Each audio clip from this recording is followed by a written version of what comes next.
So the plugin, or more so the program, is literally called Alt-Tab, and as you can guess from what it's named, it creates an Alt-Tab alternative for you that is far more superior to the native Alt-Tabbing system on macOS. So right now I do have it obviously active. Let me show you what this would look like in native macOS. Now keep in mind I'm moving back and forth with nothing but Command and Tab, just like of course Alt-Tab would work on a Windows system. Alt in this case is replaced with Command since it's on Mac. And believe it or not, even though this is native for Windows and is a pretty must-have feature in my opinion, it's not standard on Mac. Let me show you the Mac version of things. So this is what it looks like. First of all, I can't see what the window itself looks like in its active state, so that's terrible. I only see the icon. Now, I don't know about you, but I go about what the application is currently open to, whether it's my web browser or my Obsidian note. It's a way faster visual cue to understand which window is which when you can actually see what the window in its active form looks like. Here, you're stuck with only the icons and you can only go forwards. You can't go backwards. If you want to go back, if I wanted to go back to the Finder icon, let's say I went one icon too far here. Right now, as you can see, I'm hovering over the text edit. I can't Command Shift backwards. It doesn't do anything. I have to go forward and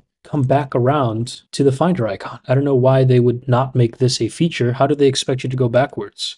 I'm trying all of these combinations here. Command Tab goes forward. Command Shift should go backward. It doesn't. So you may think, oh, maybe it's not Command Shift. Maybe it's Option Shift. Nope. Maybe it's Option Control. Nope again. Maybe the left arrow. Yeah, that one works. But come on, I have to utilize my second hand in order to go backwards. This should be natively a feature on Mac, but it's not. Now, thankfully, this third-party application is free. There's no premium version of this. It's just a standalone program, and you can download it safely using Homebrew. The configuration is quite simple. There are a lot of settings, of course, if you do want to customize the way that it looks. But to be quite frank with you, I don't think I've changed anything, really. Here, let's open it up and I'll show you my settings just in case. I suppose I could reset my preferences and restart for this video's purpose. So first, before I change anything, let me see what the default functionality looks like. Command Tab, nothing is showing. Okay, good thing that I reset the preferences because now I can show you how to really set this up the way that I have it. The default it seems that it comes with is Option Tab, and that shows the full view of the window. But in my case, I just want to replace the default macOS functionality of Command Tab and Command Shift in general. So that's what I'm going to do. I'm going to set this to Command, and that remains Shift. Release focuses the selected window. That's correct. And to be honest, I think that's all that's necessary to change here. I mean, the functionality that I showed you in the beginning is the same. Command Tab goes forward, Shift goes backward. Let's see what the Windows 10 theme looks like. Looks similar to me. Am I missing something here?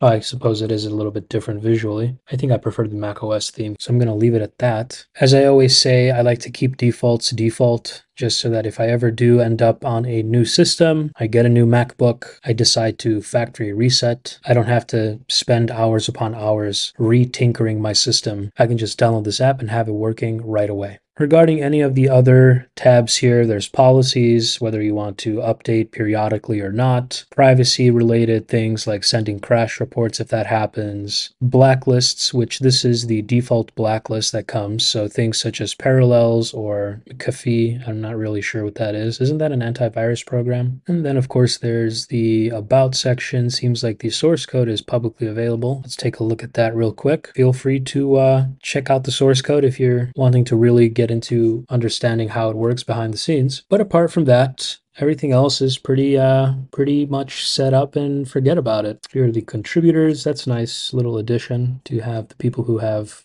put their work into this listed. That's nice. Leaving it as start at login, closing it, and it's just always on forever in perpetuity, even when I restart my system. All right, so that concludes my little video here on the Alt-Tab system that I have specifically for my MacBooks. Thanks for watching.